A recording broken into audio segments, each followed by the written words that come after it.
ગીર સોમનાથમાં ભર શિયાળે પડેલા કમોસમી વરસાદથી ખેડૂતોની ચિંતામાં વધારો થયો છે। જિલ્લામાં માવઠું થતાં ફરી ખેડૂતોના પાકને નુકસાનની ભીતિ સેવાઈ રહી છે।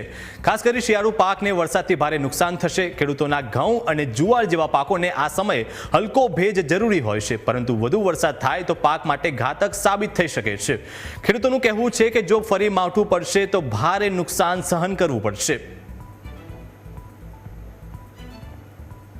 છાંટા પડતા હતા, એક ધારા પવન થોડોક હતો અને વરસાદથી નુકસાની તો ઘણી થાય, કેમ કે આજે ઠંડી છે ને એ ગાયબ થઈ ગઈ, ઠંડી બંધ થઈ ગઈ એટલે ઘઉંને લસણ, ડુંગળી, બાજરી, જુવાર બધાને મોટી મોટી નુકસાની છે।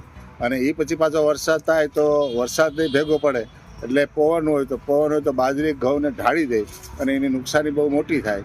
પણ તો હવે ખેડૂત ખમે, બાકી બીજા તો આ કોઈ ખમે એમ નહીં। કોઈ નોકરિયાત તો 1 મહિનો પગાર તૂટી જાય તો એ ન ખમે, ખેડૂત બધી ખમી લે। હવે વરસાદ પડે તો ખેડૂતોની બહુ પરિસ્થિતિ ખરાબ થાય। એનું કારણ છે કે ચોમાસામાં પણ બહુ મોટું નુકસાન થયું છે।